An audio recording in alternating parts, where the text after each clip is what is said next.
बच्चों, आज हम करेंगे क्लास 8 का चैप्टर क्वाड्रिलेटरल्स। लास्ट वीडियो में बेटा मैंने क्वाड्रिलेटरल की थोड़ी सी इंट्रोडक्शन वीडियो डाला था। आज हम करेंगे इसी का figure it out. Page number 94 है। ये फर्स्ट क्वेश्चन देखिए, find all the others angles inside the following rectangles. First part आज की वीडियो में आज कर रहे हैं जी। ABCD आपके सामने एक रेक्टेंगल है और AC और BD क्या है, डायगनल्स हैं। और A पर इन्होंने एंगल 30 मेंशन कर दिया है। इसने कहा कि बाकी सारे अपने एंगल्स पता करने हैं जो भी रेक्टेंगल में एंगल्स हैं। ठीक है, आइए हम करते हैं। देखो अब इधर बेटा देखो एंगल 30 है। ठीक है, अगर इसको एंगल मैं 1 मान लेती हूँ तो angle 1 is equal to angle 30 होगा। ये क्यों होगा 30? क्योंकि एक आपने थ्योरम की होगी, angle opposite to the equal sides of a triangle. यानी देखो, यानी ये ट्रायंगल मेरी कौन सी है? अगर मैं ट्रायंगल ADB ये वाली ट्रायंगल्स लूँ, साइड AD के ऑपोजिट कौन सा है? ये वाला एंगल 1 है। और ये साइड DB के ऑपोजिट कौन सा एंगल? इस एंगल का ऑपोजिट कौन सा है? 30 है। तो हम लिख लेते हैं angle 1 is equal to angle 30। तो क्या लिखोगे? Angle opposite to equal sides of triangle. ठीक है, ट्रायंगल है जी। ठीक है, 1 ये हो गया। अब देखो, और एंगल इसको 2 मान लेती हूँ, 2 इसको एंगल मान लिया। अब angle 2 is equal to 30 degree. पहले मैं लिख लेती हूँ फिर बताती हूँ कैसे 30 है। Angle 2 is equal to angle 30। बेटा देखो, ये क्या है? पैरेलल लाइंस है। CD और AB क्या है? पैरेलल लाइंस है। बीच में क्या है? कि ट्रांसवर्स जा रही है। मैंने क्या कहा था? ट्रांसवर्स के इस साइड वाला एंगल और ट्रांसवर्स के दूसरे वाले साइड वाला एंगल, ये क्या होते हैं? ऑल्टरनेट इंटीरियर एंगल्स होते हैं। तो इधर लिख लेते हैं हम ऑल्टरनेट इंटीरियर एंगल्स। और इसको अब हम मान लेते हैं एंगल 3 मान लेते हैं। ठीक है, और एंगल बेटा जो 3 है ना, ये भी कितना है? एंगल 1 के इक्वल होगा। देखो ये भी प्रोसेस सेम ही है। 2 पैरेलल लाइंस, बीच में एक ट्रांसवर्स लाइन, ट्रांसवर्स के इस साइड वाला एंगल और इस साइड वाला एंगल, दूसरी ट्रांसवर्स के दूसरी साइड वाला एंगल, ये क्या होते हैं? Alternate interior angles. यानी ये भी कितना आ गया? 1 की वैल्यू कितनी थी? 30 थी, तो ये भी 30 आ गया। इधर फिर लिख देते हैं, मैं शॉर्टकट लिख रही हूँ, ऑल्टरनेट इंटीरियर्स एंगल्स। ठीक है, अब देखो कहता एंगल 3 हो गया और इसको एंगल मान लेते हैं 4। ठीक है, अब देखो एंगल 4 क्या होगा? अब देखो, हमने पढ़ा है कि रेक्टेंगल के जो सारे एंगल्स होते हैं वो कितने डिग्री के होते हैं? 90 डिग्री के होते हैं। यानी इधर भी 90, इधर भी 90, इधर भी 90 और इधर भी 90। और देखो हमारे पास तो है एक 30 डिग्री एंगल इसने दिया है। तो हम क्या लिखेंगे? Angle 4 plus angle 30 is equal to कितना है? 90 डिग्री। क्योंकि बेटा ये सारे के सारा एंगल ये वाला 90 डिग्री है ना, तो ये 30 है तो ये वाला 4 निकालना है। तो कर दो, एंगल 4 इज इक्वल टू 90 इधर ही रहेगा, ये 30 इधर प्लस में है, इधर क्या जाएगा? माइनस में। तो एंगल 4 इज इक्वल टू कितना आ गया हमारा? 60 डिग्री आ गया। ठीक है, अब देखो इसको मान लो एंगल, अब 5 मान लो, एंगल 5।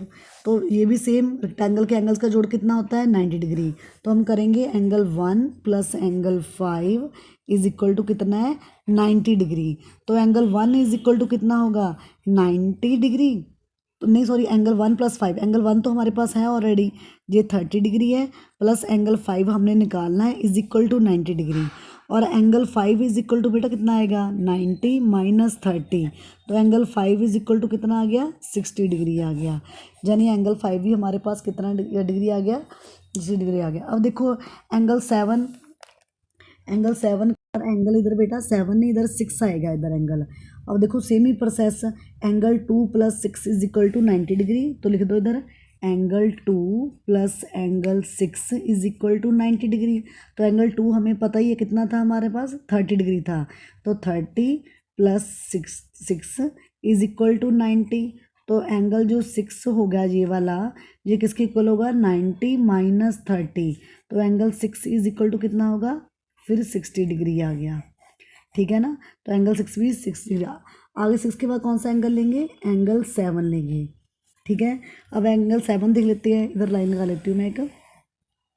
अब एंगल 7 क्या आएगा? Angle 7 plus angle 3 is equal to कितना है? 90 डिग्री। और एंगल 7 हमने निकालना है।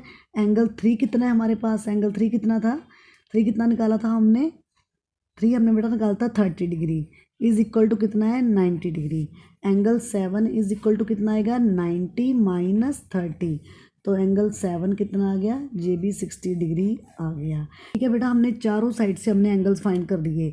और हम कौन से एंगल फाइंड कर सकते हैं, अगर बाई चांस इसको मैंने जैसे देखो ये ओ पर का दो डायगोनल्स किस पे काट रहे हैं, ओ पर काट रहे हो, और ये मैंने मान लिया अब 8 मान लिया, एंगल्स 8 मान लिया। अब देखो अगर मैं ट्रायंगल की बात करूँ, कौन सी, ओ ए बी की, ओ ए बी की ट्रायंगल्स की बात करूँ तो किसी ट्रायंगल्स के तीनों एंगल्स का जोड़ कितना होता है बेटा, 180 डिग्री होता है। तो हम कर लेते हैं, तीनों को प्लस कर लेते हैं। तो ओ ए बी ट्रायंगल में कौन कौन सा एंगल आएगा, एक तो आएगा एंगल 8 प्लस ये वाला एंगल 30 आएगा, और प्लस ये वाला एंगल 1 आएगा। ठीक है, एंगल 1 इज इक्वल टू कितना है, 180 है।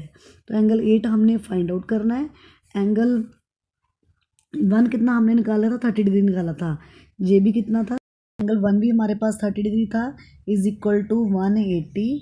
तो एंगल 8 प्लस 30 कितना होते हैं 60, इज इक्वल टू 180। एंगल 8 क्या आएगा, 180 माइनस 60 डिग्री, तो एंगल 8 कितना आएगा 0, 8 से 2 1, तो एंगल 8 हमारा कितना आ गया 120 आ गया। बेटा आपने इधर लिखना भी है कि ये आपने कौन सी प्रॉपर्टी से शो किया है, तो इधर मैं इस साइड लिख देती हूँ, इधर हमने कौन सी प्रॉपर्टी से शो किया है, ये एंगल सम्स प्रॉपर्टी होता है, एंगल सम्स प्रॉपर्टी। इसका मतलब क्या होता है, किसी ट्रायंगल के 3 एंगल्स का जो जोड़ होता है वो कितना होता है 180 होता है। एक पेज में और ले लेती हूँ इधर। अब देखो दूसरा एंगल देखो कितना है, अगर एंगल 8 120 हुआ तो बेटा एंगल 8 है, तो ये क्या है एंगल 9 है, ये मान लेते हैं इसको 10 है, और जिसको मान लेते हैं 11। अब देखो ये कितना हो गया, अब अगर एंगल ये वाला कितना है 120 निकला है, तो ऑब्वियसली जो एंगल 10 होगा वो भी कितना होगा, वो भी 120 होगा। बताती हूँ कैसे, एंगल 8 इज इक्वल टू 120, और एंगल 10 जो है वो भी 120 का बेटा हुआ। क्यों होगा, मैंने लास्ट वीडियो में समझाया था कि अगर दो लाइंस आपस में कट कर रही हैं, इंटरसेक्ट कर रही हैं ओ पॉइंट पर, ये वाला एंगल्स और ये वाला एंगल और ये वाला एंगल, ये कौन से एंगल होते हैं, वर्टिकली ऑपोजिट एंगल्स हैं, इसलिए इसके हिसाब से एंगल 10 हो गया 120 का वर्टिकली ऑपोजिट एंगल हो गया। ठीक है, अब देखते हैं एंगल 9 को, देखते हैं कि एंगल 9 कैसे निकलता है। बेटा देखो हमने एक किया था लास्ट वीडियो में लीनियर पेयर्स, यानी एक ट्रांसवर्स लाइन है ये वाली, और इधर वाला एंगल और इधर वाला एंगल, ये दोनों को प्लस अगर हम करेंगे तो कितना आएगा 180, क्योंकि लीनियर पेयर को जोड़ते हैं तो कितना आता है 180 आता है। यानी अगर मैं एंगल 9 प्लस एंगल 10 को करूँ तो यानी क्या होगा, angle 9 plus angle 10 is equal to 180। तो किस हिसाब से 180, लीनियर। ठीक है, 9 प्लस 10 180 लीनियर पेयर्स हैं हमारे पास। और एंगल 9 हमने फाइंड करना है, और 10 की हमें वैल्यू पता है कितनी है 120 डिग्री है, इज इक्वल टू 180। तो एंगल 9 कितना आ गया हमारे पास 180 माइनस 120 कितना आ गया, एंगल 9 हमारे पास कितना आ गया बेटा 60 डिग्री आ गया। ठीक है, अब एंगल 11 क्या होगा, 11 भी क्या होगा, वर्टिकली ऑपोजिट के हिसाब से ये एंगल इसके इक्वल होगा बेटा 9 के। Angle 11 is equal to angle 9, यानी एंगल 11 कितने होगा, 9 हमने अभी कितना निकाला 60 डिग्री, तो ये भी 60 डिग्री, इसको लिख देते हैं वर्टिकली ऑपोजिट एंगल्स। ठीक है बेटा, इस हिसाब से हमने सारे रेक्टेंगल्स के एंगल्स हमने फाइंड आउट कर दिए, यही आपका आंसर है।